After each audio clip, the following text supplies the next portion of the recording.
मुंबई की बारिश किसी के लिए रोमांटिक तो किसी के लिए मुसीबत। नैना अपने छोटे से अपार्टमेंट की खिड़की के पास खड़ी थी। बारिश की बूंदों को जैसे शीशे पर फिसलते हुए देख रही थी।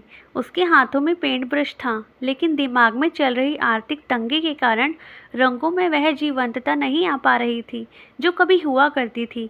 पापा की बीमारी और घर का खर्च सब उसी पर था। दूसरी ओर वर्ली में स्थित मल्होत्रा एम्पायर के 50वें माले पर आर्यन मल्होत्रा अपनी ब्लैक कॉफ़ी का घूंट पी रहा था। नीचे पूरा मुंबई शहर उसके कदमों में लग रहा था।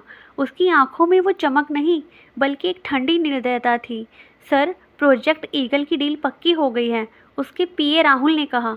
मुझे पक्की डील में कोई दिलचस्पी नहीं है राहुल। मुझे वो चाहिए जो नामुमकिन हो।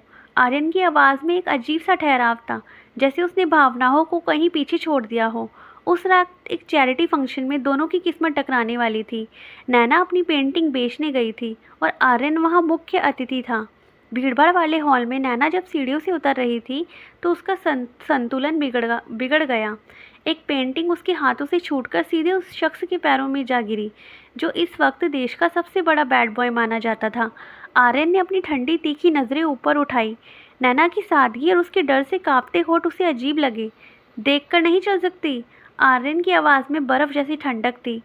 आई एम सॉरी, नैना ने हकलाते हुए कहा। उसकी आंखों में आंसू आ गए। आर्यन ने पेंटिंग उठाई, उसे एक पल के लिए देखा और फिर उसे कूड़ेदान में फेंक दिया। ऐसी बकवास कला के लिए मेरे पास समय नहीं है। पूरे हॉल में सन्नाटा छा गया। नैना का स्वाभिमान टूट चुका था। उसने आर्यन की आंखों में आंखें डालकर कहा, सर, रंग सादे हो सकते हैं, लेकिन उन्हें बनाने वाला दिल गंदा नहीं है। यह पेंटिंग एक सपना थी जो आपने अभी तोड़ दिया। आर्यन अचंभित रह गया। आज तक किसी ने उससे नज़रें मिलाकर बात करने की हिम्मत तक नहीं की थी। नाना ने घर आकर अपनी टूटी हुई पेंटिंग के टुकड़े देखे। उस अमीरजादे के लिए वह सिर्फ एक कागज़ का टुकड़ा था, पर नैना के लिए वह उसकी माँ का आखिरी तोहफा था। अगले दिन जब नैना अपनी छोटी सी गैलरी में गई तो उसने देखा कि सामने की सारी पुरानी इमारतें टूट चुकी थी। क्या हो रहा है? उसके पास खड़े एक मजदूर से पूछा। मैडम, मल्होत्रा ग्रुप ने ये ज़मीन खरीद ली है, यहाँ बड़ा टावर बनेगा, मजदूर ने कहा। नैना का दिल ज़ोर से धड़कने लगा।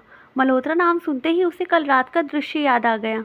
उधर आर्यन अपने कैबिन में था, लेकिन उसका ध्यान काम में नहीं लग रहा था। नैना की वह बात दिल गंदा नहीं है उसके दिमाग में गूंज रही थी। राहुल, कल रात वाली लड़की नैना शर्मा, उसका पूरा बैकग्राउंड चाहिए आज शाम तक, आर्यन ने आदेश दिया। शाम को नैना जब अपने घर के बाहर खड़ी थी, एक काली मर्सिडीज आकर रुकी। आर्यन बाहर निकला। उसकी आंखों में वही ठंडक, आक्रामकता थी। तुम्हें क्या लगता है तुम मुझे सबक सिखाओगी? आर्यन उसके करीब आया। उसकी महक नैना को मदहोश कर रही थी, लेकिन उसका व्यवहार उसे जहरीला लग रहा था। मैंने आपको सबक सिखाने के लिए कुछ नहीं किया मिस्टर मल्होत्रा, आप शायद अपनी अहमियत साबित करने के लिए यहाँ आए हैं, नैना ने पीछे ना हटते हुए कहा। आर्यन मुस्कुराया, एक खतरनाक मुस्कान। सही कहा, मैं यहाँ साबित करने आया हूँ कि तुम जो चाहो मैं उसे मिट्टी में मिला सकता हूँ। यह ज़मीन अब मेरी है और बहुत जल्द तुम्हारे ये सपने भी मेरे होंगे। नैना ने डर को अपने ऊपर हावी नहीं होने दिया। उसने आर्यन के कोट के बटन की तरफ देखा और कहा, ज़मीन खरीद सकते हैं मिस्टर मल्होत्रा, लेकिन लोगों का भरोसा और प्यार नहीं। आर्यन के ऑफिस की दीवारें कांच की थी, जिससे पूरा शहर साफ दिखता था, लेकिन उसके अंदर के अंधेरे को कोई नहीं देख सकता था। उसने नैना की फाइल टेबल पर फेंकी। तो तुम्हारे पिता की सर्जरी के लिए 20 लाख रुपए चाहिए? आर्यन ने अपनी कुर्सी पर पीछे झुकते हुए पूछा। उसकी आवाज़ में एक अजीब सी जीत थी। नैना, जो उसके सामने खड़ी थी, उसने अपनी मुठ्ठियाँ कस ली। उसका स्वाभिमान उसे चिल्लाकर वहाँ से भाग जाने को कह रहा था, लेकिन अस्पताल के बेड पर लेटे उसके पिता की छवि ने उसे पत्थर बना दिया। जी, उसने धीमी आवाज़ में कहा, मैं तुम्हें वो पैसे दूंगा। आर्यन खड़ा हुआ और धीरे धीरे चलकर उसके पास आया। वह इतना करीब था कि नैना उसकी सांसों की गर्मी महसूस कर सकती थी। लेकिन मुफ्त में कुछ नहीं मिलता नैना शर्मा, तुम्हें अगले 6 महीने तक मेरी पर्सनल असिस्टेंट बनकर रहना होगा, 24 घंटे मेरे आदेश पर। नैना ने उसकी आंखों में देखा। वहाँ कोई दया नहीं थी, सिर्फ एक चुनौती थी, पर्सनल असिस्टेंट। यह आपका खिलौना। आर्यन के चेहरे पर एक ठंडी मुस्कान आई। उसने नैना के कान के पास झुककर फुसफुसाया, खिलौने जल्दी टूट जाते हैं नैना। मैं चाहता हूँ तुम मेरी परछाई बनो। जहाँ मैं जाऊँ तुम वहाँ होगी, जो मैं चाहूँ तुम वो करोगी। मंजूर है? नैना की आंखों से एक आंसू टपका और आर्यन के महंगे कोट पर गिर गया। उसने अपनी आंखें बंद की और अपनी पूरी जिंदगी का सौदा एक पल में कर दिया। मंजूर है। आर्यन का बंगला किसी महल से कम नहीं था, लेकिन नैना को वहाँ की चुप्पी डरा रही थी। उसे एक कमरा दिया गया जो आर्यन के बेडरूम के ठीक बगल में था। रात के 2 बज रहे थे। अचानक नैना को बगल के कमरे से कुछ टूटने की आवाज़ आई। वह दौड़कर वहां पहुंची। कमरा बिल्कुल बिखरा हुआ था। आर्यन ज़मीन पर बैठा था। उसके हाथ से खून बह रहा था और ज़मीन पर एक पुरानी फ़ोटो का फ्रेम टूटा पड़ा था। उसकी आंखों में वो पत्थर जैसा इंसान नहीं बल्कि एक डरा हुआ बच्चा दिख रहा था। चले जाओ यहाँ से, आर्यन दहाड़ा। लेकिन नैना नहीं गई। वह धीरे से उसके पास बैठी और बिना कुछ कहे उसका हाथ थाम लिया। पहली बार आर्यन ने विरोध नहीं किया। उसके हाथ ठंडे थे। अंधेरे से डर लगता है, नैना ने बहुत ही कोमल आवाज़ में पूछा। आर्यन ने उसकी तरफ देखा। उसकी आंखों में एक अजीब सी तड़प थी। उसने बिना सोचे नैना का हाथ जोर से पकड़ लिया, जैसे वह उसकी आखिरी उम्मीद हो। उस रात नफरत की दीवार में पहली दरार पड़ी। आर्यन के बगले की छत पर रात का सन्नाटा छाया था। अचानक मूसलाधार बारिश शुरू हो गई। नैना अपनी बालकनी में खड़ी थी, बूंदों को अपने चेहरे पर महसूस कर रही थी। तभी उसे महसूस हुआ कि कोई उसका पीछा कर रहा है। आर्यन आर्यन वहाँ खड़ा था। उसकी सफ़ेद शर्ट बारिश में भीगकर उसके शरीर से चिपक गई थी। उसकी निगाहें नैना पर टिकी थी, जो नीली साड़ी में किसी अधूरी पेंटिंग जैसी लग रही थी। तुम्हें ठंड नहीं लगती? आर्यन की आवाज़ भारी थी, जो बारिश के शोर में भी नैना के दिल तक पहुंची। नैना मुड़ी, उसके चेहरे पर बिखरी गीली लटों को हटाते हुए बोली, ठंड बाहर है मिस्टर मल्होत्रा, आपके दिल के अंदर नहीं। वहाँ तो शायद ज्वालामुखी है। आर्यन एक कदम और करीब आया। उनके बीच की दूरी अब खत्म हो चुकी थी। नैना को अपने चेहरे पर आर्यन की गर्म सांसें महसूस हो रही थी। आर्यन ने धीरे से अपना हाथ उठाया और नैना के गाल पर टपकी बारिश की एक बूंद को अपने अंगूठे से पोंछा। उसके स्पर्श में बिजली सी थी। तुम मुझे समझने की कोशिश क्यों कर रही हो, नैना? आर्यन ने बहुत धीमे से कहा। उसकी आंखें नैना के गुलाबी होठों पर ठहर गई। क्योंकि आपकी नफरत झूठी है, नैना ने फुसफुसाया। उसका दिल इतनी जोर से धड़क रहा था कि उसे डर था आर्यन उसे सुन लेगा।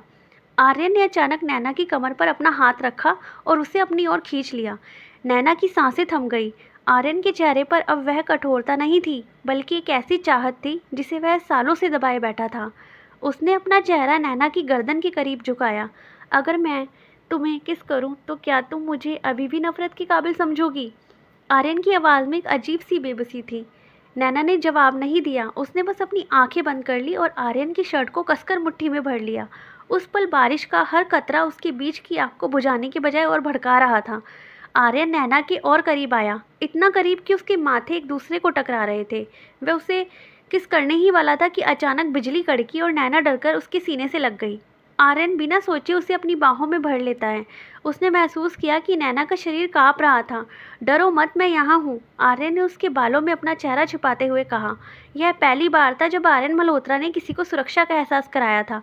नैना ने आर्यन के दिल की धड़कन सुनी। वह उतनी ही तेज थी जितनी उसकी अपनी। आप कहते हैं कि आप पत्थर दिल हैं, फिर ये धड़कनें इतनी बेकरार क्यों हैं? आर्यन ने उसे खुद से थोड़ा अलग किया और उसकी आंखों में गहराई से देखा। शायद इसलिए क्योंकि इस पत्थर को तोड़ने वाला कोई मिल गया है। इससे पहले कि वो कुछ और कहते, आर्यन के फ़ोन की घंटी बजी। माहौल टूट गया। आर्यन ने पीछे हटते हुए अपनी शर्ट के बटन ठीक किए, लेकिन उसकी आंखों में अब भी वह चमक बाकी थी। सो जाओ नैना, कल सुबह हमें एक बहुत ज़रूरी मीटिंग के लिए लोनावला जाना है, सिर्फ तुम और मैं। नैना उसे जाते हुए देखती रही। उसे से एहसास हो गया था कि वह जिस इंसान से नफरत करने चली थी, अब उसी के ख्यालों में कैद हो रही है। लोनावला के रास्ते में उनकी गाड़ी खराब हो जाती है और उन्हें जंगल के बीच एक पुराने गेस्ट हाउस में रात बितानी पड़ती है।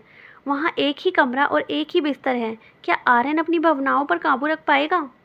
चलिए जानते हैं आगे। जब वो लोनावला की पहाड़ियों पर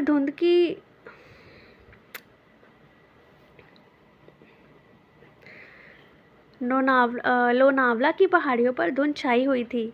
आर्यन अपनी ब्लैक एसयूवी चला रहा था और बगल वाली सीट पर बैठी नैना बाहर के नज़ारों में खोई हुई थी। अचानक एक ज़ोरदार धमाका हुआ। गाड़ी का टायर फट गया। बाहर तूफानी बारिश शुरू हो चुकी थी और नेटवर्क गायब था। आर्यन ने गुस्से में स्टीयरिंग पर हाथ मारा। काफ़ी दूर चलने के बाद उन्हें लकड़ी का एक छोटा सा हिल कॉटेज दिखा। बूढ़े चौकीदार ने उन्हें अंदर तो लिया, लेकिन एक ही बात कही, साहब बिजली कटी है और कमरा सिर्फ एक ही तैयार है। कमरे के अंदर ही फिज़ा में पुरानी लकड़ी और बारिश की सौंधी खुशबू घुली थी। वहाँ सिर्फ एक बड़ा सा पलंग था और कोने में जलती हुई मोमबत्तियाँ। मैं सोफे पर सो जाऊँगी, नैना ने कतराते हुए कहा। पागल मत बनो, बाहर बर्फ़ जैसी ठंड है और तुम्हें बुखार चढ़ जाएगा। आर्यन ने उसे लगभग खींचते हुए बिस्तर की तरफ किया। नैना के कपड़े भीगे हुए थे। उसने संकोच में अपनी साड़ी का पल्लू कस लिया। आर्यन ने उसकी घबराहट भांप ली। उसने अपनी अलमारी से अपनी एक सफ़ेद शर्ट निकाली। इसे पहन लो, तुम्हारी साड़ी पूरी गीली है। जब नैना ने वह बड़ी सी सफ़ेद शर्ट पहनकर बाहर आई तो आर्यन की सांसें अटक गई। वह शर्ट नैना के घुटनों तक आ रही थी और उसकी भीगी हुई लटों से पानी की बूंदें उसके कंधे पर गिर रही थी। आर्यन लकड़ी के पास आग जला रहा था। उसने मुड़कर देखा और बस देखता ही रह गया। नैना आग की गर्मी लेने के लिए उसके पास आकर ज़मीन पर बैठ गई। आर्यन, आप हमेशा इतने सख्त क्यों रहते हो? नैना ने आग की लपटों को देखते हुए पूछा। आर्यन उसके पीछे आकर बैठ गया। उसने धीरे से नैना के कंधों पर अपना कंबल डाला। क्योंकि दुनिया कमज़ोर लोगों को जीने नहीं देती नैना। मैंने अपनी माँ को खोया है क्योंकि मेरे पिता कमज़ोर थे। पहली बार आर्यन की आवाज़ में दर्द था। नैना ने बिना सोचे उसका हाथ अपने हाथ में ले लिया। हर कोई एक जैसा नहीं होता। आर्यन ने नैना को अपनी तरफ घुमाया। मोमबत्ती की मध्यम रोशनी में नैना का चेहरा गुलाब की तरफ पंखुड़ी की तरह लग रहा था। आर्यन के हाथ धीरे से नैना के चेहरा की तरफ बढ़े। उसने उसके कानों को पीछे बिखरे वाले बालों को हटाया।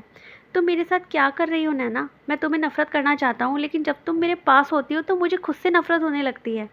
आर्यन की आवाज़ भारी और गहरी थी। उसकी आंखें मिली। उस पल ना कोई अमीर था ना कोई गरीब, बस दो रूहें थी जो एक दूसरे में खो जाना चाहती थी।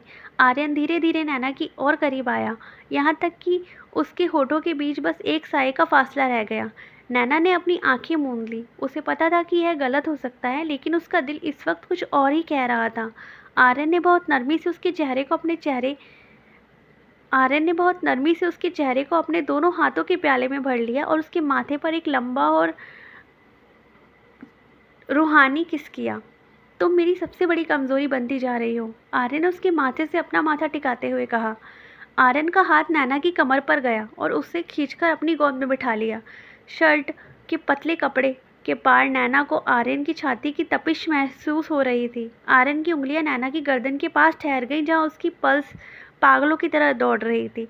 उस रात उस छोटे से कमरे में बाहर के तूफान से ज़्यादा बड़ी हलचल उनके अंदर मची थी।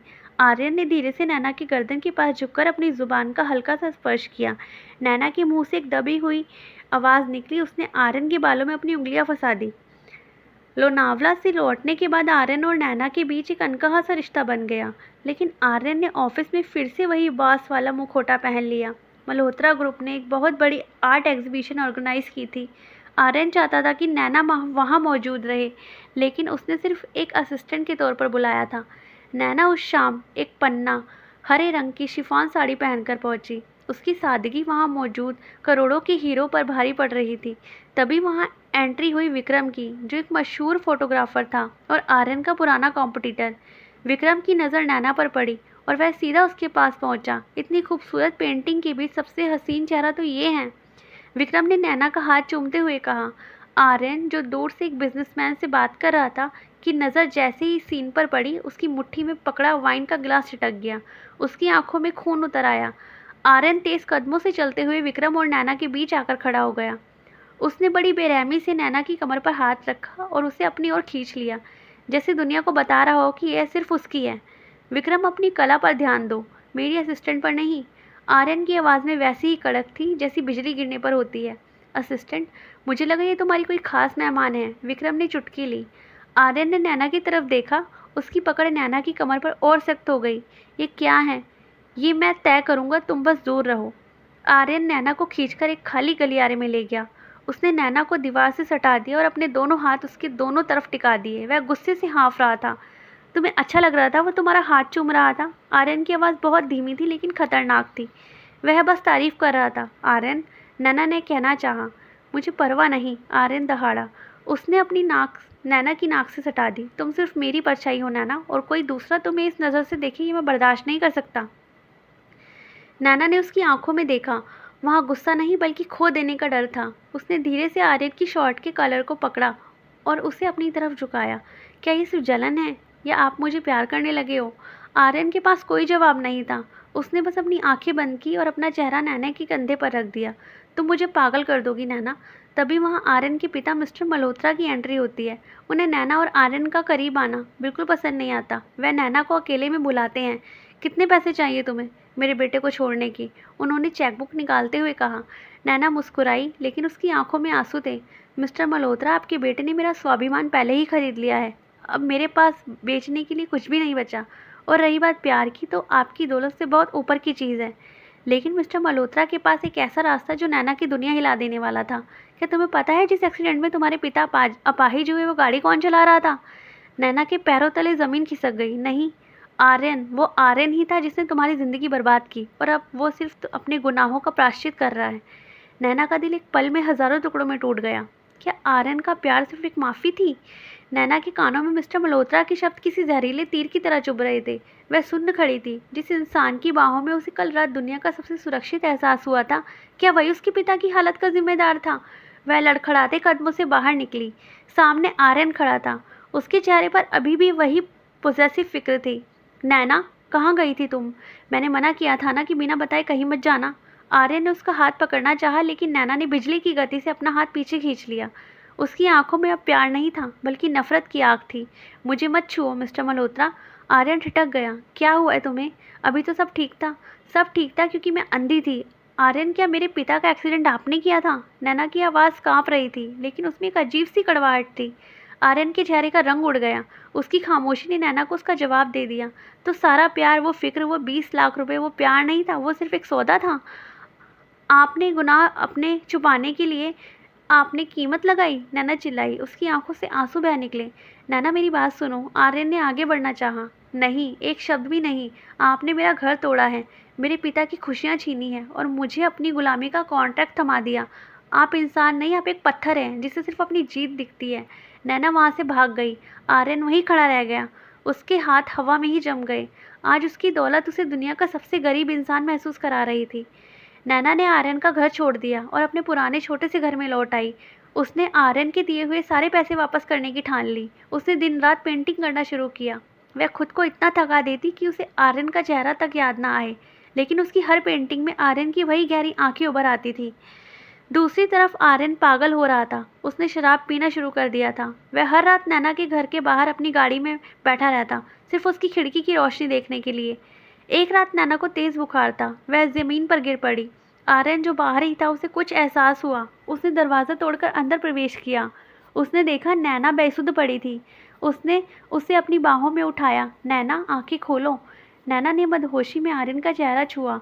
क्यों आए हो और कितना तोड़ोगे मुझे? आर्यन की आंखों से पहली बार आंसू गिरे। मैं तुम्हें ठीक करने आया हूँ नैना। चाहो तो तुम मुझसे नफरत करो, लेकिन मैं तुम्हें मरने नहीं दूंगा। उसने पूरी रात नैना की पट्टियाँ की, उसका ख्याल रखा। सुबह जब नैना की आँख खोली, उसने देखा आर्यन फर्श पर ही बैठा, उसका हाथ थामे सो गया था। उसका चेहरा थका हुआ और बेहाल था। नैना ने धीरे से अपना हाथ खींचना चाहा, लेकिन आर्यन की पकड़ बहुत मजबूत थी। उसने नींद में ही फुसफुसाया, सॉरी, मुझे छोड़कर मत जाओ। नैना का दिल पिघलने लगा था, पर तभी उसे फिर से वो एक्सीडेंट याद आ गया। वह उठी और आर्यन को जगाया। निकल जाइए यहाँ से। आर्यन उठा। उससे नैना की आंखों में देखा। मैं जा रहा हूँ, लेकिन एक सच जान लो। उस रात गाड़ी मैं ही चला रहा था, लेकिन ब्रेक फेल थे। और वो ब्रेक किसने फेल किए थे, ये मैं आज भी ढूंढ रहा हूँ। नैना चौंक गई। क्या मतलब? मेरे पिता मुझे उस बिजनेस डील से हटाना चाहते थे, और उस रात वो गाड़ी मुझे मारने के लिए भेजी गई थी। तुम्हारे पिता को बस बीच में आ गए। मैंने जानबूझकर कुछ नहीं किया नैना। आर्यन वहाँ से चला गया, नैना को एक नई उलझन में छोड़कर। क्या आर्यन खुद को एक मोहरा था, या असली विलेन उसके पिता थे? आर्यन ने खुलासे के बाद नैना के मन में ड्रिल चल रहा था। क्या वह आर्यन पर यकीन करे? तभी उसे एक गुमनाम लिफाफा मिला। उसमें उन पुरानी दुर्घटना की कुछ तस्वीरें थीं। उसमें एक काली कार साई की तरह आर्यन की गाड़ी के पीछे कर रही थी। नैना समझ गई कि आर्यन सच कह रहा है। वह सीधे आर्यन के ऑफिस पहुंची। आर्यन अपनी कुर्सी पर निढाल बैठा था, बाल बिखरे हुए, आंखों के नीचे काले घेरे। नैना को देख उसकी आंखों में एक चमक आ गई, लेकिन उसने उसे छुपा लिया। यहाँ क्या करने आई हो? और पैसे चाहिए? आर्यन ने कड़वाहट से कहा, हालांकि उसका दिल उसे गले लगाने को तड़प रहा था।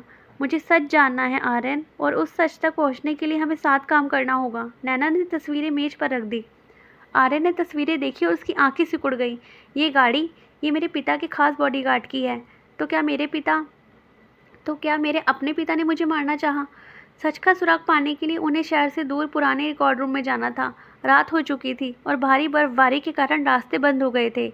उन्हें एक छोटा सा मोटल में रुकना पड़ा। कमरा छोटा था, जिससे सिर्फ एक ही हीटर काम कर रहा था। नैना ठंड से काँप रही थी। आर्यन ने देखा और अपना भारी ओवरकोट उतारकर उसके कंधों पर डाल दिया। मुझे आपकी दया नहीं चाहिए नैना। नैना ने बुदबुदाया। यह दया नहीं है नैना, यह जिद है। कि तुम्हें कुछ ना हो, आर्यन ने उसे हीटर के पास खींचते हुए कहा। आर्यन ने शराब की एक बोतल खोली और फर्श पर बैठ गया। पता है नैना, उस एक्सीडेंट के बाद मैंने हंसना छोड़ दिया था। मुझे लगा मैंने किसी बेगुनाह की ज़िंदगी तबाह कर दी, पर जब तुम मिली तो मुझे लगा शायद खुदा ने मुझे एक मौका और दिया है। नैना की आंखों में नमी आ गई। वह उसके बगल में बैठ गई। आप इतने बुरे भी नहीं हो जितना दिखाते हो। आर्यन ने नैना की तरफ देखा। हीटर की पीली रोशनी में नैना का चेहरा दमक रहा था। आर्यन ने धीरे से नैना के हाथ को अपने हाथ में लिया और उसकी उंगलियों को चूम लिया। क्या तुम मुझे कभी माफ़ कर पाओगी? नैना ने अपना सिर आर्यन के कंधे पर रख दिया। माफ़ करना मुश्किल है आर्यन, लेकिन आपसे दूर रहना उससे भी ज़्यादा मुश्किल। आर्यन ने नैना के चेहरे को ऊपर उठाया। उसकी सांसें एक दूसरे से उलझ रही थी। कमरे की ठंड के बीच उनके जिस्म की गर्मी बढ़ रही थी। आर्यन ने बहुत धीमे से नैना के होठों पर अपना अंगूठा फेरा। नैना, मैं तुम्हें चोट नहीं पहुंचाना चाहता, पर तुम्हारी ये नज़दीकी मुझे बेकाबू कर रही है। आर्यन की आवाज़ में एक अजीब सी तड़प थी। नैना ने कोई जवाब नहीं दिया। उसने बस अपनी बाहें आर्यन के गले में डाल दी। यह उसकी तरफ से हाँ थी। आर्यन ने अपनी पकड़ मजबूत की और उसे अपनी गोद में उठा लिया।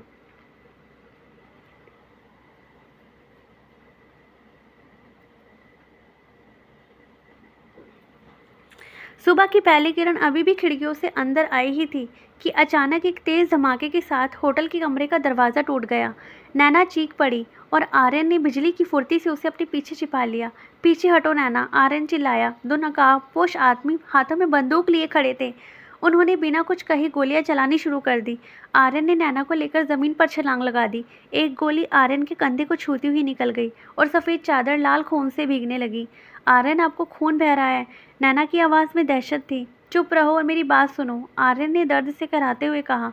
उसकी आंखों में उस वक्त मौत का खौफ नहीं था, बल्कि नैना को खोने का डर था। पीछे की खिड़की से बाहर निकलो और जंगल की तरफ भागो। मैं इन्हें रोकता हूँ। नहीं, मैं आपको छोड़कर नहीं जाऊँगी। नैना ने उसका हाथ कसकर पकड़ लिया। आर्यन ने नैना के चेहरे को थाम लिया। उसकी आंखों में एक रूहानी चमक थी। अगर आज मुझे कुछ हो गया तो याद रखना, तुम मेरी ज़िंदगी की सबसे खूबसूरत पेंटिंग हो। अब जाओ। नैना खिड़की से बाहर कूदी, लेकिन वह भागी नहीं। उसने उसके पास खड़ा एक लोहे का रॉड उठाया। अंदर हाथापाई की आवाज़ें आ रही थी। आर्यन अकेला उन दो हमलावरों से जूझ रहा था, बावजूद इसके कि उसका कंधा बुरी तरह जख्मी था। जैसे ही एक हमलावर ने आर्यन की कनपटी पर बंदूक तानी, नैना ने पीछे से जोरदार वार किया। बंदूक नीचे गिर गई। आर्यन ने दूसरे आदमी को मुक्का मारकर गिरा दिया। पुलिस की सायरन की आवाज़ दूर से सुनाई देने लगी। आर्यन ने चुपके से पहले ही राहुल को लोकेशन भेज दी थी। हमलावर भाग निकले। आर्यन दीवार के सहारे नीचे गिर गया। उसका चेहरा पीला पड़ चुका था। नैना उसके पास दौड़ी और उसका सिर अपनी गोद में रख लिया। आर्यन, आंखें खोलो प्लीज़, देखिए पुलिस आ गई है। आर्यन ने लड़खड़ाती आवाज़ में कहा। तुम ठीक हो ना? हाँ, मैं ठीक हूँ, पर आप? नैना के आंसू आर्यन के जख्मों पर गिर रहे थे। आर्यन ने कमज़ोर हाथों से नैना के हाथ अपने हाथ पे दिल रख आर्यन ने कमज़ोर हाथों से नैना का हाथ अपने दिल पर रखा। अजीब है ना, आज मौत करीब है तो ये धड़कनें सिर्फ तुम्हारा नाम ले रही हैं। अस्पताल के ऑपरेशन थिएटर के बाहर नैना अकेली बैठी थी। उसकी नीली साड़ी पर आर्यन के खून के धब्बे थे। उसे हर वो पल याद आ रहा था जब उसने आर्यन से नफरत की थी। उसे अपनी नफरत पर पछतावा हो रहा था। तभी राहुल वहाँ आया। उसके हाथ में एक फ़ाइल थी। मैम, सर ने कहा था कि अगर इन्हें कुछ हो जाए तो ये आपको दे दूँ। नैना ने कांपते हाथों से फाइल खोली। उसमें नैना के पिता के इलाज के सारे कागजात थे और साथ ही आर्यन की वसीयत थी, जिसमें उसने अपनी आधी जायदाद नैना के नाम कर दी थी। नीचे एक छोटा सा नोट लिखा था। नैना, अगर तुम्हारे पिता का गुनहगार हूँ तो मुझे सज़ा मिलनी चाहिए, पर मेरा प्यार कभी सौदा नहीं था। मैं तुम्हें आज़ाद कर रहा हूँ, लेकिन मेरा दिल हमेशा तुम्हारी कैद में रहेगा। नैना फूट फूट कर रोने लगी। उसे एहसास हुआ कि आर्यन उसे सिर्फ बचा नहीं रहा था, वह उसके लिए खुद मिटने को तैयार था।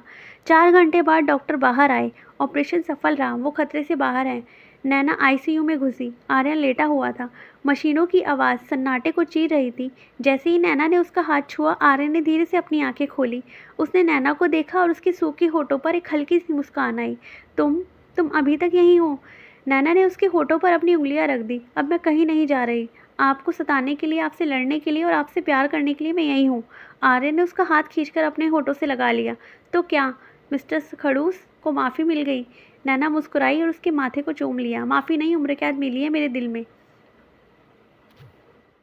उधर आर्यन को अस्पताल से छुट्टी मिल गई, लेकिन वह अब पहले वाला आर्यन नहीं था। उसकी आंखों में अब नैना के लिए अटूट प्रेम और अपने दुश्मनों के लिए विनाशकारी क्रोध था। वह नैना को लेकर अपने पुश्तैनी महल मल्होत्रा मैंशन पहुंचा। जैसे ही उसने अंदर कदम रखा, आर्यन के पिता विक्रम मल्होत्रा सामने खड़े थे। उसके चेहरे पर कोई खुशी नहीं थी, बल्कि एक अजीब सी शिकन थी। तुम इस लड़की को यहाँ फिर से ले आए? आर्यन, क्या तुम्हें अपनी जान प्यारी नहीं है? विक्रम ने कड़क आवाज में कहा। आर्यन ने नैना का हाथ और मजबूती से पकड़ लिया। मेरी जान अब नैना में बसती है डैड, और जो हमला मुझ पर हुआ था उसके पीछे कौन है ये मैं बहुत जल्दी सबको बताने वाला हूँ। नैना ने गौर किया कि पास खड़े बॉडीगार्ड के हाथों में वही निशान था जो उस रात हमलावर के हाथ पर था। उसने धीरे से आर्यन की हथेली पर अपनी उंगलियों से इशारा किया। आर्यन समझ गया दुश्मन घर के अंदर का ही है। रात का वक्त था। आर्यन के कमरे में अंधेरा था, सिर्फ एक मोमबत्ती जल रही थी। आर्यन अपने जख्म के कारण बेचैन था। नैना उसकी पट्टी बदलने के लिए पास आई। जैसे ही उसने आर्यन की शर्ट के बटन खोले, उसकी उंगलियां कांपने लगी। आर्यन ने उसका हाथ पकड़ लिया और उसे अपनी ओर खींच लिया। डर लग रहा है, आर्यन ने फुसफुसाया। डर आपके दुश्मनों से लगता है, आपसे नहीं, नैना उसकी आंखों में देखते हुए बोली। आर्यन ने उसे कमर से पकड़कर बेड पर अपने करीब बैठा लिया। नैना, इस महल में हर दीवार के कान हैं। तुम यहाँ सुरक्षित नहीं हो। मैं चाहता हूँ तुम यहाँ से चली जाओ। कभी नहीं, नैना ने जिद से कहा। उसने अपने होठ आर्यन के जख्म के पास ले जाकर धीरे से फूंक मारी। आर्यन की सांसें भारी हो गई। उसने नैना के चेहरे को अपने दोनों हाथों में भर लिया। अगर तुम्हें कुछ हो गया तो मैं इस पूरी दुनिया को जला दूंगा, आर्यन ने कहा, और फिर अपने होठ नैना के होठों पर रख दिए। यह पूरी तरह समर्पण था। उस रात उन्होंने एक दूसरे को बहुत अच्छे से प्यार किया। नहीं, ये लाइन सूट नहीं कर रही। अगले दिन आर्यन ने एक बड़ी डिनर पार्टी रखी। शहर के सभी प्रभावशाली लोग वहां मौजूद थे। आर्यन ने स्टेज पर जाकर माइक थामा। आज मैं एक बड़ा खुलासा करने वाला हूँ। मेरे पिता के ऊपर जो इल्ज़ाम लग रहे हैं कि उन्होंने मुझ पर हमला करवाया है, वह गलत है। सब हैरान रह गए। नैना की सांसें रुक गई। आर्यन ने आगे कहा, असली मास्टरमाइंड वह है जिसे हम अपना सबसे भरोसामंद मानते थे। आर्यन ने इशारा किया और पुलिस अंदर आई। उन्होंने राहुल, आर्यन के पीए को गिरफ्तार कर लिया। राहुल, जो सालों से आर्यन की प्रॉपर्टी हड़पने की फिराक में था और विक्रम मल्होत्रा को ब्लैकमेल कर रहा था। लेकिन कहानी यहाँ ख़त्म नहीं हुई। राहुल ने जाते जाते चिल्लाकर कहा, आर्यन, तू जीत गया, लेकिन नैना को तो कभी नहीं हो सकता, और ना ही तू उसे पा सकेगा। उसके अतीत का एक ऐसा पन्ना अभी भी मेरे पास है। पार्टी के बाद आर्यन को राहुल के कैबिन से एक पुरानी फाइल मिली। उसमें नैना की माँ की एक तस्वीर थी, और उस तस्वीर के पीछे जो लिखा था उसने आर्यन के पैरों तले ज़मीन खिसका दी। नैना की माँ कोई साधारण महिला नहीं थी, वह आर्यन के पिता की पहली पत्नी थी, जिसे धोखे से घर से निकाल दिया गया था। इसका मतलब नैना और आर्यन सौतेले भाई बहन थे।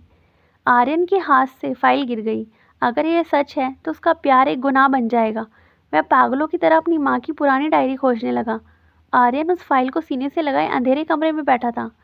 उसके दिमाग में नैना के साथ बिताया हर एक पल खंजर की तरह चुभ रहा था। नहीं, यह सच नहीं हो सकता, वह चिल्लाया, और उसने कमरे का शीशा तोड़ दिया।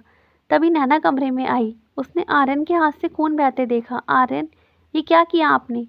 वह दौड़कर उसके पास आई और उसका हाथ थामने की कोशिश की। आर्यन ने पहली बार नैना को झटके से खुद से दूर कर दिया। उसकी आंखों में प्यार की जगह अब एक खौफनाक दर्द था। मुझसे दूर रहो नैना, चली जाओ यहाँ से। नैना सन्न रह गई। लेकिन क्यों? आर्यन, मैंने क्या किया? आर्यन जवाब नहीं दे सका। वह उसे कैसे बताता कि उसने अपनी दुनिया जिसको माना था वह शायद उसकी दुनिया का हिस्सा ही नहीं हो सकती थी।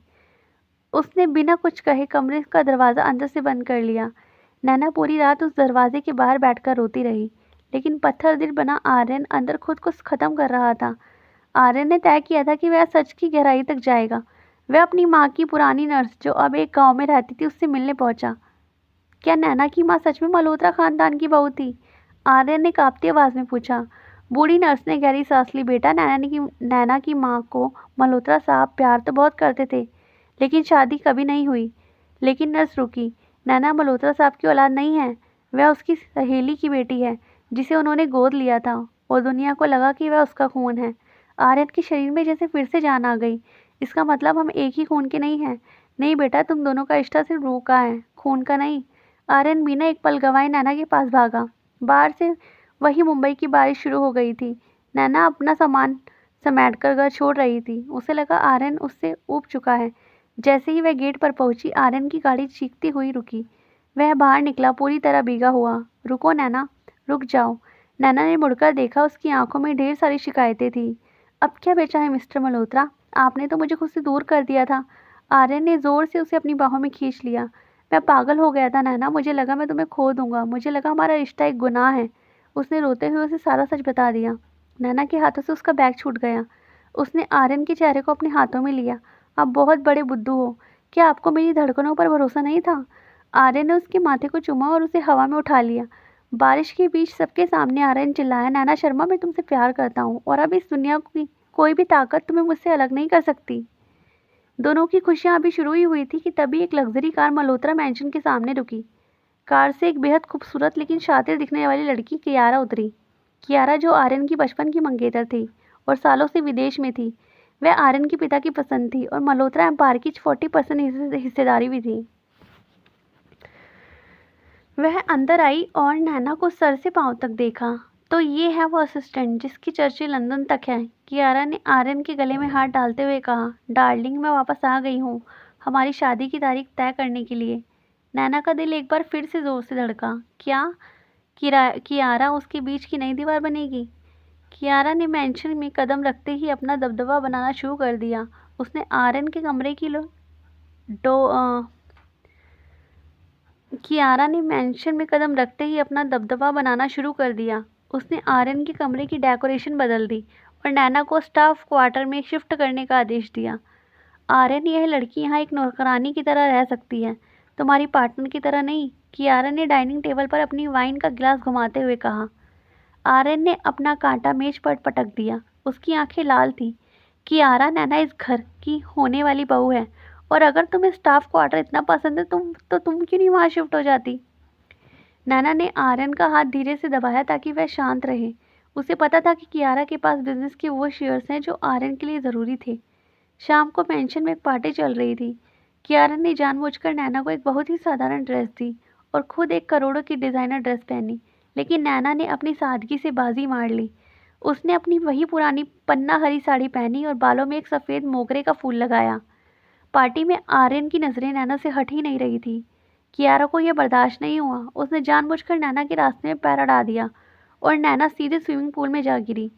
शाम को मैंशन में एक पार्टी थी। कियारा ने जानबूझकर नैना को एक बहुत ही साधारण ड्रेस दी।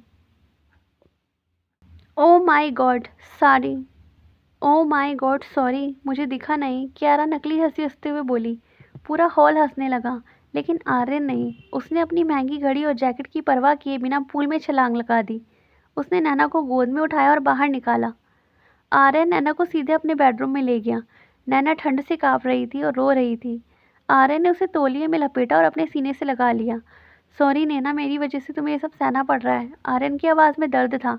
वो मुझे पसंद नहीं करती आर्यन, और मैं उसके आपके बिजनेस के बीच नहीं आना चाहती, नैना ने सुबकते हुए कहा। आर्यन ने नैना को पकड़कर उसका चेहरा ऊपर उठाया। बिजनेस जाए भाड़ में, मुझे मेरा साम्राज्य नहीं, मेरी नैना चाहिए। तुम कहीं नहीं जाओगी। आज के बाद अगर किसी ने तुम्हें छूने की कोशिश भी की तो मैं इस घर को शमशान बना दूंगा। आर्यन ने उसके होठों से बहुत करीब आकर फुसफुसाया। कियारा ने देख लिया कि आर्यन को रोकना नामुमकिन है। उसने एक नया खेल खेला। उसने नैना के कमरे में एक नकली रिपोर्ट रखवा दी, जिससे यह साबित होता है कि नैना के पिता का एक्सीडेंट आर्यन ने नहीं बल्कि नैना के ही सगे भाई ने किया था, जो सालों पहले गायब हो गया था। नैना ने पैरों तले ज़मीन खिसक गई। क्या उसका अपना खून ही उसके पिता का दुश्मन था, या कियारा उसे आर्यन से दूर करने के लिए उसके परिवार का इस्तेमाल कर रही थी? नैना को एक अनजान नंबर से फ़ोन आया। अगर सच जानना चाहती हो तो आज पुरानी फैक्ट्री में अकेली आओ। नैना बिना आर्यन को बताए फैक्ट्री पहुंच गई। वहाँ अंधेरा था। तभी पीछे से कियारा की आवाज़ आई, तुम बहुत भोली हो नैना। आर्यन तुम्हें बचा लेगा, पर क्या वह तुम्हें अपनी माँ का कातिल समझकर भी प्यार करेगा? कियारा ने एक पुरानी तस्वीर दिखाई जिसमें नैना की माँ और आर्यन की माँ के बीच झगड़ा हो रहा था। तुम्हारी माँ की वजह से आर्यन की माँ ने आत्महत्या की थी। जब आर्यन को यह पता चलेगा तो वह तुम्हें अपनी ज़िंदगी से निकाल फेंकेगा। नैना कांपने लगी। क्या यह सच था? तभी फैक्ट्री में आग लग गई। कियारा बाहर से दरवाज़ा लॉक करके चली गई। आर्यन नैना ने धुएं के बीच चिल्लाना शुरू कर दिया। पुरानी फैक्ट्री के अंदर धुआं इतना घना हो चुका था कि नैना को अपनी खुद की सांसें लेना मुश्किल हो रहा था। दरवाज़ा बाहर से बंद था और आग की लपटें सांप की तरह उसकी ओर रेंग रही थी। आर्यन, नैना की आवाज़ अब सिर्फ एक फुसफुसाहट नहीं बनकर रह गई थी। वह फर्श पर गिर पड़ी थी और उसकी आंखों के सामने धुंध छटने लगी थी। तभी एक जोरदार धमाका हुआ। मुख्य दरवाज़ा अपनी जगह से उखड़कर गिर गया। आग के बीचों बीच से एक साया अंदर आया। वह था आर्यन। उसने अपनी महंगी सिल्क शर्ट उतारकर उसके चेहरे पर लपेटी हुई थी। उसकी आंखें किसी घायल शेर की तरह चमक रही थी। नैना, आर्यन चिल्लाया। उसने देखा कि छत का एक जलता हुआ लकड़ी का हिस्सा नैना के ऊपर गिरने ही वाला है। आर्यन ने बिना अपनी जान की परवाह किए छलांग लगा दी और नैना को अपनी बाहों में ढक लिया। वह लकड़ी का कुंदा सीधे आर्यन की पीठ पर गिरा। उसकी खाल जलने की आवाज़ आई, लेकिन आर्यन के मुंह से एक कराह तक नहीं निकली। उसके लिए नैना की जान से बढ़कर कुछ नहीं था। आर्यन ने नैना को गोद में उठाया और आग की दीवारों को चीरते हुए बाहर निकला। जैसे ही वह खुली हवा में पहुंचा तो वह लड़खड़ाकर घुटनों के बल गिर गया। उसकी पीठ बुरी तरह जल चुकी थी, लेकिन उसने नैना को धीरे से घास पर लिटाया। तुम ठीक हो ना? आर्यन ने बेहोश होकर नैना के चेहरे को छुआ। आर्यन ने बेहोश नैना के चेहरे को छुआ। नैना ने धीरे से आंखें खोली। उसने आर्यन की जली हुई पीठ और उसके चेहरे पर जख्म देखा। आपने अपनी जान जोखिम में क्यों डाली? नैना रो पड़ी। आर्यन ने एक फीकी मुस्कान के साथ अपना सर नैना की गोद में रख दिया, क्योंकि तुम्हारे बिना आर्यन मल्होत्रा सिर्फ एक लाश है। मुझे उस सच की परवाह नहीं जो कियारा कह रही है। मेरी माँ की मौत का सच जो भी हो, मेरा सच सिर्फ तुम हो। अगले दिन अस्पताल में आर्यन की पीठ पर पट्टियां बंधी थी। वह बेड पर उल्टा लेटा था। तभी कियारा बड़े आत्मविश्वास के साथ कमरे में आई। आर्यन, देखो तुमने इस मामूली लड़की के लिए अपनी क्या हालत कर ली। अभी भी वक्त है। उस पुरानी फाइल को देखो और इस लड़की को निकाल फेंको, कियारा ने जहर उगलते हुए कहा। आर्यन ने धीरे से अपना सिर घुमाया। कमरे के कोने से पुलिस और एक सरकारी वकील बाहर आए। कियारा, तुमने जिस फाइल का जिक्र किया वह नकली थी, और फैक्ट्री में आग लगाने का सीसीटीवी फुटेज हमारे पास है। कियारा का चेहरा सफ़ेद पड़ गया। आर्यन, ये तुम क्या कह रहे हो? मैं तुम्हारी मंगेतर हूँ। तुम सिर्फ एक अपराधी हो कियारा। राहुल और तुमने मिलकर मेरे परिवार को तोड़ने की कोशिश की है। आर्यन की आवाज़ में मौत जैसी शांति थी। ले जाओ इसे। जैसे ही पुलिस कियारा को ले जाने लगी, उसने चिल्लाकर कहा, तुम जीत तो गए आर्यन, लेकिन नैना की माँ का असली राज अब भी दबा हुआ है। वह तुम्हारी माँ की दुश्मन नहीं बल्कि उसकी रक्षक थी। कमरे में अब सन्नाटा था। नैना धीरे से आर्यन के पास आई। उसने देखा कि आर्यन की आंखों में पश्चाताप के आंसू थे। आर्यन, क्या आप अब भी उस राज के बारे में सोच रहे हैं? नहीं नैना। आर्यन ने उसका हाथ पकड़कर अपने दिल पर रख लिया। मैं सिर्फ यह सोच रहा हूँ कि मैंने तुम्हें पहचानने में कितनी देर कर दी। मेरी माँ की डायरी के आखिरी पन्नों में लिखा था कि एक शर्मा परिवार से उसकी जान बचाई थी। वो तुम्हारी माँ ही थी नैना। हमारा परिवार एक दूसरे का दुश्मन नहीं बल्कि ऋणी है। नैना ने झुककर आर्यन के माथे को चूमा। अब सब ठीक है, कोई दुश्मन नहीं, कोई राज नहीं। आर्यन ने नैना को अपनी ओर खींचना चाहा, लेकिन दर्द से कर्रा उठा। नैना मुस्कुराई। अभी नहीं, पहले आपके जख्म भरने दीजिए। मेरे जख्म तो तुम्हारे पास होने से ही भर जाते हैं नैना, आर्यन ने शरारत से कहा और नैना का हाथ अपने होठों से लगा लिया। कुछ हफ्तों बाद मल्होत्रा मैंशन को फूलों से सजाया गया था। यह कोई बिजनेस पार्टी नहीं थी, बल्कि आर्यन और नैना की सगाई थी।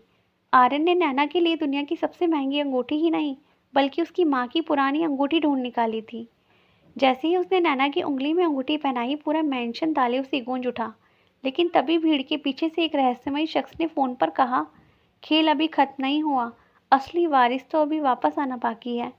सगाई की रात जब सब जश्न में डूबे थे, नैना को गार्डन में अंधेरे कोने में एक साया दिखा। वह साया उसे बहुत अपना सा लगा। नैना ने खिड़की से बाहर देखा, लेकिन वहाँ सिर्फ एक फटा हुआ पुराना खिलौना पड़ा था। वही लकड़ी का घोड़ा जो उसके भाई आकाश का पसंदीदा था, जो 15 साल पहले एक मेले में खो गया था। नैना के हाथ कांपने लगे। क्या आकाश जिंदा है? उधर आर्यन अपने कमरे में था। जब राहुल ने जेल से एक आखिरी मैसेज भेजा, आर्यन, जिसे तुम अपना भाई समझकर ढूंढ रहे थे, वह तुम्हें मिटाने के लिए लौट आया है। वह तुम्हारा बिजनेस राइवल कबीर है। अगले ही दिन मल्होत्रा ग्रुप की बोर्ड मीटिंग में एक युवक दाखिल हुआ।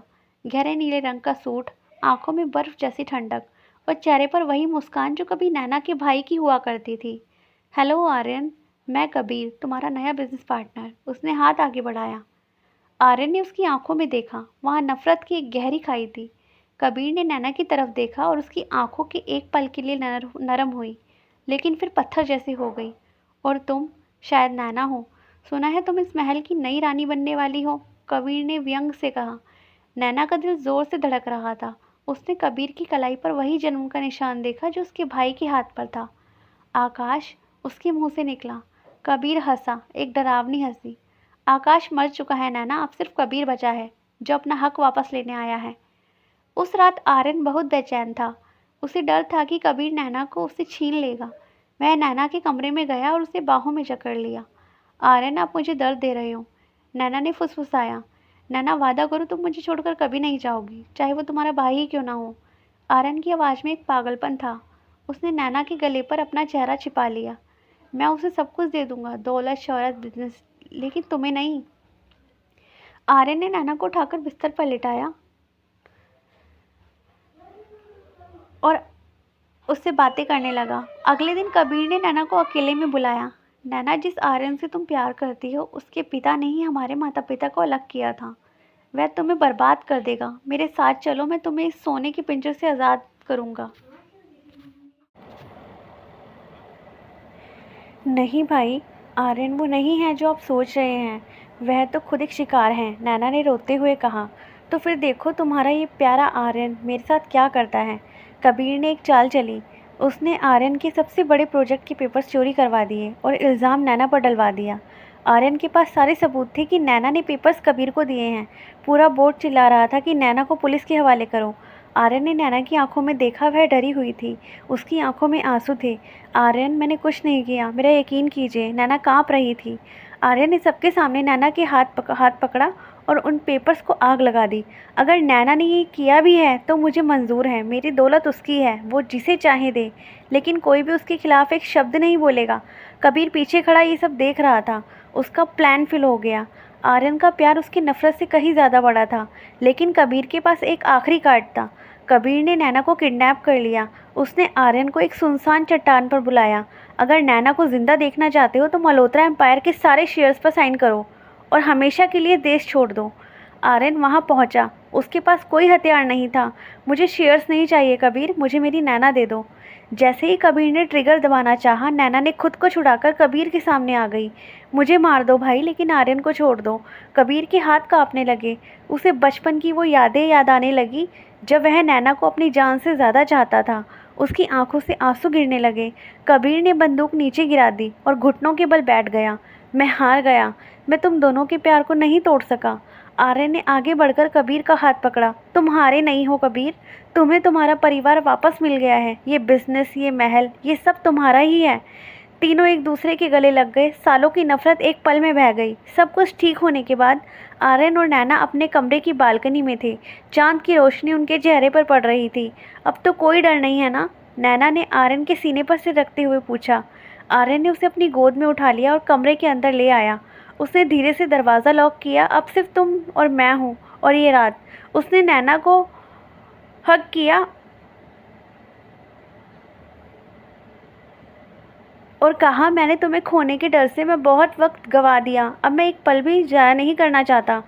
उस रात उनकी मोहब्बत ने एक नया इतिहास लिखा। वहाँ कोई दीवार नहीं थी, सिर्फ दो जिस्म और एक जान थी। पूरे मुंबई में चर्चे थे, आर्यन मल्होत्रा और नैना शर्मा की शादी हो रही है। कबीर ने खुद अपनी बहन का कन्यादान किया। नैना लाल जोड़े में किसी अप्सरा जैसी लग रही थी और आर्यन की नज़रों में दुनिया जीत लेने वाली चमक थी। जैसे ही फेरे पूरे हुए, आर्यन ने नैना के कान में फुसफुसाया, मिसेस नैना, आर्यन मल्होत्रा, अब तुम आधिकारिक तौर पर मेरी कैद में हो। नैना मुस्कुराई। इस कैद से तो मैं कभी रिहा नहीं होना चाहती। शादी के बाद वे हनीमून के लिए पेरिस गए। वहाँ की गलियों में उनका रोमांस परवान चढ़ा, लेकिन कहानी अभी खत्म नहीं हुई थी। पेरिस के एक अंधेरे कैफ़े में एक औरत बैठी थी जिसने आर्यन की माँ का नकाब पहन रखा था। वह धीरे से मुस्कुराई और बोली, असली खेल तो अब शुरू होगा, जब उन्हें पता चलेगा कि आर्यन की माँ मरी नहीं थी, बल्कि उसे जेल में सड़ने के लिए छोड़ दिया गया था। पेरिस के एफिल टावर के सामने आर्यन और नैना एक दूसरे की बाहों में थे। ठंडी हवाएं चल रही थी और नैना ने आर्यन के कोट में खुद को छुपा लिया था। आर्यन, मुझे ऐसा क्यों लग रहा है कि कोई हमें देख रहा है। नैना ने घबराकर चारों ओर देखा। आर्यन ने उसके माथे को चूमा। ये तुम्हारा वहम है मिसेस मल्होत्रा, यहाँ हमारे और हमारे प्यार के अलावा और कोई नहीं है। लेकिन उसी वक्त भीड़ में खड़ा एक साया गायब हो गया। वह औरत जिसका चेहरा आर्यन की माँ सुमित्रा से मिलता जुलता था, एक पुरानी तस्वीर हाथ में लिए मुस्कुरा रही थी। उस तस्वीर में आर्यन छोटा था और उसके साथ एक और बच्चा था जो आर्यन का जुड़वा भाई हो सकता था। जब वे भारत लौटे तो मल्होत्रा मैंशन का माहौल बदला हुआ था। घर के पुराने नौकर डरे हुए थे। आर्यन के पिता विक्रम मल्होत्रा बीमार पड़ गए थे और बार बार एक ही नाम ले रहे थे, वो वापस आ गई है, वो मुझे नहीं छोड़ेगी। नैना जब रात को किचन में पानी लेने गई तो उसने देखा कि डाइनिंग टेबल पर 2 प्लेट्स लगी थी, जबकि वहाँ कोई नहीं था। मोमबत्ती जल रही थी और हवा में वही परफ्यूम था जो आर्यन की माँ इस्तेमाल करती थी। नैना की चीख निकल गई। आर्यन दौड़कर आया। क्या हुआ नैना? आर्यन, वहाँ कोई था, बिल्कुल वैसी ही साड़ी जैसी आपकी माँ की तस्वीरों में है। आर्यन को लगा कि कोई नैना को डरा रहा है। उसका पॉसेसिव स्वभाव अब एक सनक में बदलने लगा। उसने पूरे घर में कैमरे लगवा दिए और नैना को अकेले कहीं भी जाने से मना कर दिया। आर्यन, आप मुझे कैद कर रहे हैं। नैना ने विरोध किया। आर्यन ने उसे दीवार से सटा दिया। उसकी आंखों में एक अजीब सा डर और प्यार का मिश्रण था। मैं तुम्हें कैद नहीं कर रहा, मैं तुम्हें बचा रहा हूँ। मैं तुम्हें खोने का रिस्क नहीं ले सकता, चाहे मुझे तुम्हें जंजीरों में ही क्यों ना बांधना पड़े। उसने नैना के हाथों को अपने एक हाथ से ऊपर जकड़ लिया और उसकी गर्दन पर अपनी ज़ुबान से एक निशान छोड़ दिया। तुम मेरी हो नैना, सिर्फ मेरी। नैना ने छुपकर मैंशन के बेसमेंट की तलाशी ली। वहाँ उसे एक गुप्त दरवाज़ा मिला। अंदर एक कमरा था जो बिल्कुल वैसा ही था जैसे आर्यन की माँ का कमरा हुआ करता था। वहाँ दीवारों पर आर्यन और नैना की शादी की ताज़ा तस्वीरें लगी हुई थी, लेकिन उस पर लाल रंग से क्रॉस बना था। तभी लाइट जल गई। सामने वही औरत खड़ी थी। आर्यन, मेरा बेटा है और तुम उस खानदान की बेटी हो जिसने मेरा सुहाग उजाड़ा था। आप कौन हैं? सुमित्रा। माँ तो मर चुकी थी, नैना कांपते हुए बोली। मैं सुमित्रा की जुड़वा बहन हूँ, या शायद वही सुमित्रा जिसे सबने मरा हुआ मान लिया। विक्रम ने मुझे पागल खाने भेज दिया ताकि वह अपनी दूसरी दुनिया बसा सके। अब मैं अपना बेटा और अपना हक वापस लेने आई हूँ। सुमित्रा ने आर्यन के कान भरना शुरू कर दिए। उसने आर्यन को पुरानी रिकॉर्डिंग्स दिखाई, जिससे यह साबित होता था कि नैना के पिता ने ही सुमित्रा को किडनैप करवाया था। आर्यन का दिमाग फटने लगा। एक तरफ उसकी माँ थी जो 20 साल बाद जिंदा लौटी थी और दूसरी तरफ उसका प्यार नैना। आर्यन, मुझ पर यकीन करो, ये सब झूठ है, नैना ने हाथ जोड़कर कहा। आर्यन ने नैना की तरफ देखा। उसकी आंखों में अब वह प्यार नहीं बल्कि संदेह की आग थी। अगर मेरे पिता गुनहगार थे तो तुमने उसे छुपाया, और अगर तुम्हारी माँ ने मेरी माँ की ज़िंदगी बर्बाद की तो मैं इस शादी को क्या नाम दूँ? उस रात आर्यन ने नैना को अपने कमरे से निकाल दिया। नैना बाहर ठिठुरती रही और आर्यन अंदर शराब की बोतलों में खुद को डुबोता रहा। सुमित्रा ने नैना को मारने का प्लान बनाया। उसने घर में आग लगा दी और इल्ज़ाम नैना पर डालने की कोशिश की, लेकिन आग में सुमित्रा खुद फंस गई। आर्यन आग की लपटों की तरफ भागा, लेकिन उसने देखा कि नैना पहले से ही सुमित्रा को बचाने के लिए अपनी जान दांव पर लगा रही थी। नैना, बाहर निकलो, आर्यन चिल्लाया। नैना ने सुमित्रा को धक्का देकर बाहर कर दिया, लेकिन खुद एक गिरते हुए खंबे के नीचे दब गई। आर्यन का दिल दहल गया। वह आग में कूदा और जलते हुए मलबे को नंगे हाथों से हटाने लगा। अस्पताल में नैना की हालत नाजुक थी। आर्यन उसके बिस्तर के पास घुटनों के पास बैठा रो रहा था। मुझे माफ़ कर दो नैना, मैंने अपनी माँ के चक्कर में अपनी रूह पर शक किया। सुमित्रा, जिसे नैना ने बचाया था, उसका दिल बदल गया। उसने सच स्वीकार किया कि वह सिर्फ बदले की आग में अंधी हो गई थी। आर्यन, नैना ने मुझे बचाया जबकि मैंने उसे मारना चाहा। इससे बड़ा प्यार और कुछ नहीं हो सकता। नैना ने धीरे से आंखें खोली। आर्यन ने उसका हाथ अपने आंसुओं से भिगो दिया। अब हम कहीं दूर चलेंगे नैना, जहाँ कोई अतीत ना हो और ना ही कोई राज। पहाड़ों की वादियों में आर्यन ने नैना के लिए एक कांच का घर बनाया था। वह चाहता था कि नैना को पूरी दुनिया देखे, लेकिन कोई उसे छू ना सके। आर्यन का प्यार अब एक ऐसी ऊंचाई पर था जहां वह नैना की सांसों की गिनती भी खुद करना चाहता था। एक शाम जब नैना अपनी पेंटिंग बना रही थी, आर्यन पीछे से आया और उसके गले में अपना चेहरा छिपा लिया। उसकी दाढ़ी की रगड़ से नैना के बदन में सिरन दौड़ गई। आर्यन, पेंटिंग खराब हो जाएगी, नैना ने मुस्कुराते हुए कहा। हो जाने दो। आर्यन की आवाज़ में एक नशा था।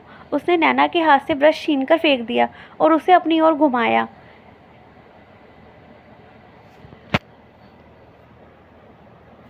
इस कैनवास पर रंगों की ज़रूरत नहीं नैना, तुम्हारी आंखों की चमक ही काफ़ी है। आर्यन ने नैना को गोद में उठाया और बालकनी की ओर ले गया, जहाँ नीचे गहरी खाई और ऊपर खुला आसमान था।